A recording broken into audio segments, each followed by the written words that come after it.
ಈ ವಿಡಿಯೋದಲ್ಲಿ social edit ಡೇಟಾನ ಯಾವ ಥರ ನೀವು ಎಕ್ಸ್ಟೆನ್ಷನ್ ಥ್ರೂ ತೊಗೊಳ್ಳೋದನ್ನು ಹೇಳ್ಕೊಡ್ತೇನೆ. ಫಸ್ಟು ನಿಮ್ಮ ಕ್ರೋಮ್ ಬ್ರೌಸರಿಗೆ ಹೋಗಿ,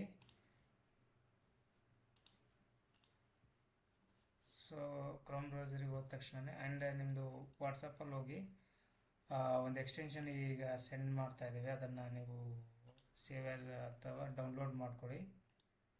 ಸೊ ಇಲ್ಲಿ ನಿಮ್ಮ ಡೌನ್ಲೋಡ್ಸಲ್ಲಿ ಸೇವ್ ಮಾಡ್ಕೊಳ್ಳಿ. ನಂತರ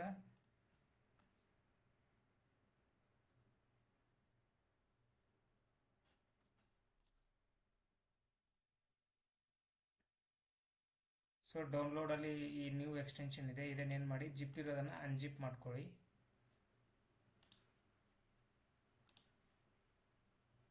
ಇಲ್ಲಿ ಯಾವುದಾದ್ರೂ ಒಂದು ಫೋಲ್ಡರ್ಲಾದ್ರೂ ಮಾಡ್ಕೊಳ್ಳಿ, ಇಲ್ಲ ಅಂತಂದರೆ ಇಲ್ಲೇ ನೋಡಿದ್ರೂ ಇಲ್ಲಿ ಅನ್ಜಿಪ್ ಆಗಿರೋದು ಒಂದು ಇದಿರುತ್ತೆ. ಸೊ ಈ ಥರ ಫಸ್ಟ್ ಅನ್ಜಿಪ್ ಮಾಡ್ಕೊಳ್ಳಿ. ನಂತರ ಸೊ ನಿಮಗೆ ಕ್ರೋಮ್ ಬ್ರೌಸರಲ್ಲಿ ಬಂದು ಇಲ್ಲಿ ನಿಮಗೊಂದು ಎಕ್ಸ್ಟೆನ್ಷನ್ ಮಾರ್ಕ್ ಸಿಗುತ್ತೆ ಕೆಲವೊಂದು ಇದರಲ್ಲಿ, ಬಟ್ ಇಲ್ಲ ಅಂತಂದರೆ ಇಲ್ಲಿ ಒಂದು ಎಕ್ಸ್ಟೆನ್ಷನ್ ಮೇಲೆ ಮ್ಯಾನೇಜ್ ಎಕ್ಸ್ಟೆನ್ಷನ್ ಮೇಲೆ ಕ್ಲಿಕ್ ಮಾಡಬೇಕು. ಮಾಡಿದ್ಮೇಲೆ ಇದು ಡೆವಲಪರ್ ಮೋಡ್ ಯೂಶುವಲಿ ಆಫ್ ಇರುತ್ತೆ, ಇಲ್ಲ ಆನ್ ಇರುತ್ತೆ. ಆನ್ ಮಾಡ್ಕೊಳ್ಳಿ. ಆನ್ ಮಾಡ್ಕೊಂಡಾಗ ಈ ಲೋಡ್ ಅನ್ಪ್ಯಾಕ್ಡ್ ಅನ್ನೋ ಒಂದು ಆಪ್ಷನ್ ಬರುತ್ತೆ, ಇದ್ರ ಮೇಲೆ ಕ್ಲಿಕ್ ಮಾಡಿ. ನಂತರ ನೀವೇನು ಎಕ್ಸ್ಟ್ರಾಕ್ಟ್ ಮಾಡಿದ್ರಲ್ಲ ಅದನ್ನು ಓಪನ್ ಮಾಡ್ಕೊಳ್ಳಿ. ಸೊ ನಂತರ ಇದು ಸೋಷಿಯಲ್ ಎಡಿಟ್ ಮೇಲೆ ಇಲ್ಲ ಇಷ್ಟು ಅದು ಸೆಲೆಕ್ಟ್ ಮಾಡಿ, ಈ ಥರ ಐಕಾನ್ ಮೇಲೆ ಕ್ಲಿಕ್ ಮಾಡಬೇಡಿ. ಇಲ್ಲಿ ನಿಮಗೆ ಸೋಷಿಯಲ್ ಎಡಿಟ್ ಅಂತ ಹೇಳಿ ಹೆಸರು ಬರಬೇಕು. ಕ್ಲಿಕ್ ಮಾಡಿದಾಗ ಈ ಥರ ಸೋಷಿಯಲ್ ಎಡಿಟ್ ಅಂತ ಬರಬೇಕು. ಕೆಲವು ನೀವೇನು ಮಾಡಿಬಿಡ್ತೀರಿ, ಓಪನ್ ಮಾಡಿಬಿಟ್ಟು ಐಕಾನ್ ಮೇಲೆ ಅಂದರೆ ಇದು ಐಕಾನ್ ಫೋಲ್ಡರ್ ಸೆಲೆಕ್ಟ್ ಆಗುತ್ತೆ, ಅದು ಸೆಲೆಕ್ಟ್ ಆಗಬಾರ್ದು. ನಮಗೆ ಇಲ್ಲಿ ಸೋಷಿಯಲ್ ಎಡಿಟ್ ಅಂತ ಹೇಳಿ ಸೆಲೆಕ್ಟ್ ಆಗಬೇಕು. ಇದರ ಮೇಲೆ ಸೆಲೆಕ್ಟ್ ಫೋಲ್ಡರ್ ಮಾಡಿದಾಗ ನಿಮಗೆ ಈ ಥರ ಒಂದು social edit manual 2. So earlier ನಾವು ಆಟೋಮೆಟಿಕ್ ಕೊಟ್ಟಿದ್ವಿ, ಅದು ಸ್ವಲ್ಪ ಇಶ್ಯೂ ಬರ್ತಿರೋದ್ರಿಂದ ಇದನ್ನು ಅಪ್ಡೇಟ್ ಮಾಡಿದ್ದೀವಿ. ಸೊ ಇವಾಗ ನೀವೇನು ಮಾಡಬೇಕು, MG ಮನ್ರೇಗಾ ಸಿಟಿಗೆ ಹೋಗಿ ಅದರಲ್ಲಿ ನಮ್ಮದು MIS ರಿಪೋರ್ಟಿಗೆ ಹೋಗಿ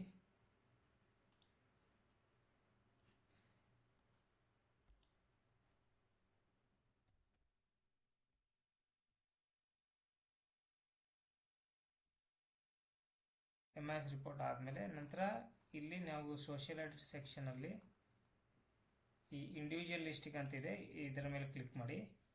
ಸೊ ಇಲ್ಲಿ ನಮಗೆ ಅಪ್ ಟು 18/19 ಇದೆ. 17/18 ಪ್ಯೂರ್ ಲಾಗಿನಿಂದ ನೀವು ಎಕ್ಸ್ಟ್ರಾಕ್ಟ್ ಮಾಡಬೇಕಾಗುತ್ತೆ. ಸೊ ಪ್ಯೂರ್ ಲಾಗಿನಿಂದ ತಗೊಳ್ಳಿ. ಸೊ ನಂತರ ಈಗ ನಾನು ಒಂದು ತೋರಿಸ್ತೇನೆ ಯಾವ ಥರ ಅಂತೇಳಿ. ಸೊ ಫಸ್ಟ್ ನೀವು ಇಯರ್ ಸೆಲೆಕ್ಟ್ ಮಾಡಿ, ಅದಕ್ಕಿಂತ ಮುಂಚೆ ಇಲ್ಲಿ ಎಕ್ಸ್ಟೆನ್ಷನನ್ನು ಪಿನ್ ಮಾಡ್ಕೊಂಬಿಡಿ ಇದನ್ನು. ಸೊ ಈ ಥರ ನಿಮಗೆ SA ಅಂತ ಎಕ್ಸ್ಟೆನ್ಷನ್ ಕಾಣ್ತಿದೆ. ನಂತರ ನಿಮ್ಮ ಒಂದು ಗ್ರಾಮ ಪಂಚಾಯಿತಿವರೆಗೂ ನೀವು ಸೆಲೆಕ್ಟ್ ಮಾಡಿ.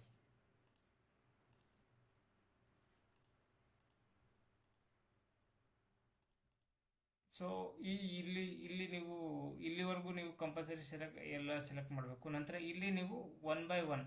ಸೊ ಅದಕ್ಕಿಂತ ಮುಂಚೆ ನೀವು ಚೆಕ್ ಮಾಡ್ಕೊರಿ, ನಿಮ್ಮ ಈ ಒಂದು ಗ್ರಾಮ ಪಂಚಾಯಿತಿ ಅಂಡರ್ ಎಷ್ಟು ಇಶ್ಯೂಸ್ಗಳು ಬರ್ತವೆ ಅನ್ನೋದು ಚೆಕ್ ಮಾಡ್ಕೊರಿ.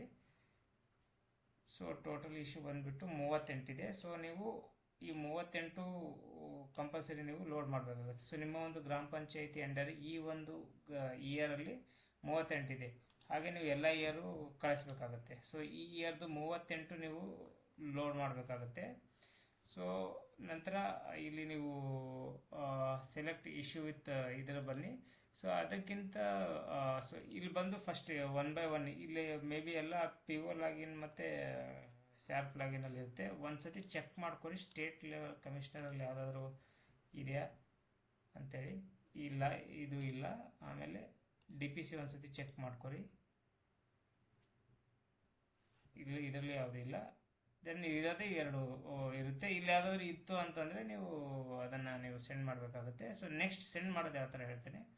ಸೊ ಫಸ್ಟು 2 ಲಾಗಿನಲ್ಲಿ ಇರುತ್ತೆ ಮೋಸ್ಟ್ ಪ್ರಾಬಬ್ಲಿ. ಸೊ ನೀವು PO ಲಾಗಿನ್ ಮೇಲೆ ಗೆಟ್ ರಿಪೋರ್ಟ್ ಕೊಟ್ಟಾಗ ಇಲ್ಲಿ ನಿಮಗೆ ಈ ಥರ ಲಿಸ್ಟ್ ಬರುತ್ತೆ. ಬಟ್ ಈ ಥರ ಇಲ್ಲಿ ಎಕ್ಸ್ಟೆನ್ಷನ್ ಕ್ಲಿಕ್ ಮಾಡಿದಾಗ ಏನು ಹೇಳ್ತಾ ಇದೆ, ನೀವು ಕಂಪಲ್ಸರಿ ನಿಮ್ಮ panchayat name, financial year, issue with and select status ಕೂಡ ಇಲ್ಲಿ ಸೆಲೆಕ್ಟ್ ಮಾಡಬೇಕಾಗುತ್ತೆ. ಅಂದರೆ ಇದನ್ನು ಸೆಲೆಕ್ಟ್ ಮಾಡಬೇಕಾಗುತ್ತೆ. ಒಂದ್ಸತಿ ಪೆಂಡಿಂಗ್ ಅಂತ ಸೆಲೆಕ್ಟ್ ಮಾಡಿ ಗೆಟ್ ರಿಪೋರ್ಟ್ ಅಂತ ಕೊಡಿ. ಸೊ ಪೆಂಡಿಂಗಲ್ಲಿ ಎಷ್ಟು ಕೇಸಸ್ ಇದ್ದಾವೆ, 10 ಕೇಸಸ್ ಇದ್ದಾವೆ. ನೀವು 10 ಕೇಸಸನ್ನು ವ್ಯೂ ಮಾಡಿ ಅದು ಈ ಪೇಜ್ ಓಪನ್ ಆಗೋವರೆಗೂ ವೇಟ್ ಮಾಡಿ. ನಂತರ ಇದನ್ನು ಕ್ಲಿಕ್ ಮಾಡಿ. ಇಲ್ಲಿ ಆಲ್ರೆಡಿ ಅಪ್ಲೋಡ್ ಆಗಿದೆ.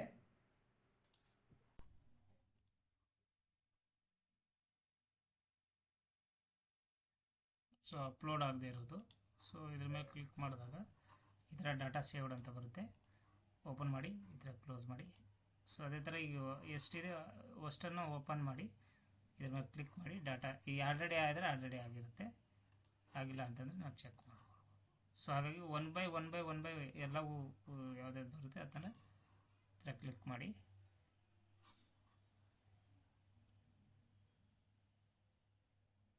ಈ ಥರ ಡಾಟಾ ಸೇವ್ ಬರುತ್ತೆ. ಸೊ ಈ ಥರ ನೀವು ಅಪ್ಡೇಟ್ ಮಾಡಿಕೊಡಿ. ಅದು ಹಳೆಯದು ಆಟೋಮೇಟಾಗಿ ಆಗ್ತಾಯಿತ್ತು, ಬಟ್ ಇದು ಸಿಂಗಲ್ ಕೇಸ್ ವೈಸು ಇದು ಮಾಡಿ. ಆ್ಯಂಡ್ ಬೆಳಗ್ಗೆ ಟೈಮಲ್ಲಿ ಸ್ವಲ್ಪ ಸರ್ವರ್ ಸ್ಲೋ ಇರುತ್ತೆ. ನೀವು ಯೂಶ್ವಲಿ ಒಂದು ಮಧ್ಯಾಹ್ನ ಮೇಲೆ ಸರ್ವರ್ ಸ್ಪೀಡ್ ಆದಾಗ ಮಾಡಿದರೆ ಬೇಗ ಆಗುತ್ತೆ. ನಿಮ್ಮ ಗ್ರಾಮ ಪಂಚಾಯತಿ ಅಂಡರ್ ಈ ಏನು 18ಇಂದ 25-26 ಇದೆಯಲ್ಲ ಇದು ಮಾಡಿ.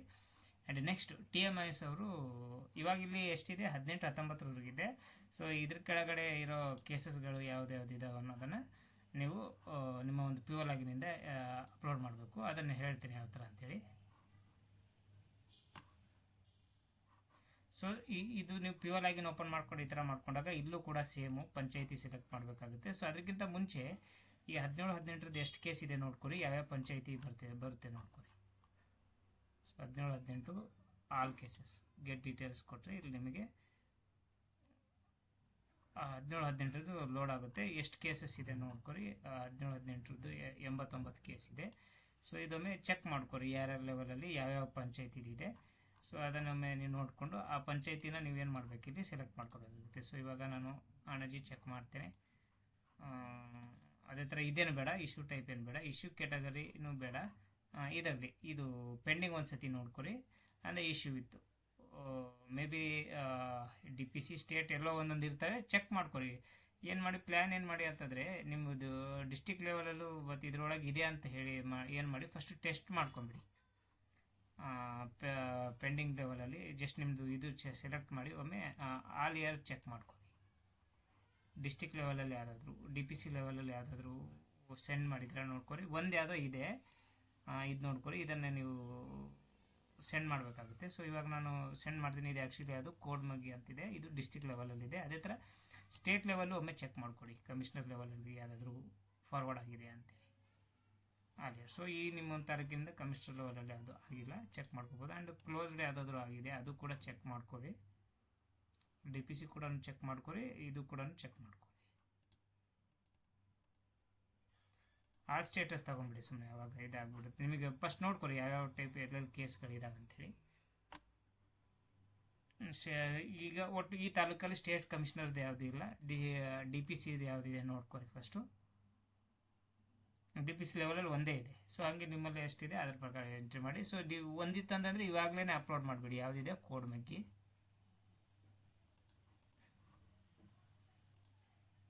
ಇದೇನು ಸೆಲೆಕ್ಟ್ ಮಾಡೋದು ಬೇಡ, ಇದು ಪೆಂಡಿಂಗಲ್ಲಿದೆ, ಪೆಂಡಿಂಗ್ ಇದೆ, ಇಶ್ಯೂ ವಿತ್ ಇರಲಿ. ಆ್ಯಂಡ್ ಇದು ಯಾವ ಫೈನಾನ್ಷಿಯಲ್ ಇಯರ್ ಇದೆ, ಇದು ಫೈನಾನ್ಷಿಯಲ್ ಇಯರ್ ಯಾವುದು ಈ ಮಾಡಿದರೆ ಅದು ಸಿಗುತ್ತಾ ನೋಡ. ಫೈನಾನ್ಷಿಯಲ್ ಇಯರ್ ಯಾವುದು ಗೊತ್ತಾಗ್ತಾ ಇಲ್ಲ. ಇದು ಇಲ್ಲೆಲ್ಲಾದರೂ ಡೇಟು ಫೈನಾನ್ಷಿಯಲ್ ಇಯರ್ ಗೊತ್ತಾಗ್ತಿಲ್ಲ. ಬಟ್ ಅವಾಗ ಗೊತ್ತಾಗಿಲ್ಲ ಅಂತಂದರೆ 1 by 1 ಇಯರ್ ಚೆಕ್ ಮಾಡ್ಕೊಳ್ತಾ ಬಂದ್ಬಿಡಿ. 15-16 ಯಾವುದಿಲ್ಲ, 16-17 ಯಾವುದಾದ್ರು ಇದೆಯಾ, ಇದಿಲ್ಲ ಅನಿಸುತ್ತೆ. 17-18 ಚೆಕ್ ಮಾಡಿ. 17-18 ಅಲ್ಲ, 18-19 ಅದು ಇಲ್ಲ. 19-20 ಇದು 19-20 ಕೇಸು. ಜಸ್ಟ್ ವ್ಯೂ ಮಾಡಿ ಇದ್ರ ಮೇಲೆ ಕ್ಲಿಕ್ ಮಾಡಿಬಿಡಿ. ಇನ್ನೊಮ್ಮೆ ಕ್ಲಿಕ್ ಮಾಡಿದರೆ ಆಲ್ರೆಡಿ ಸೇವ್ಡ್ ಅಂತ ಬಂದುಬಿಡುತ್ತೆ.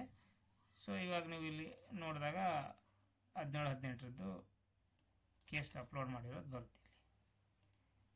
ಇಲ್ಲಿ ಮಾಡಿದಾಗ ಇಲ್ಲಿ ನೀವು ನೋಡ್ಬೋದು.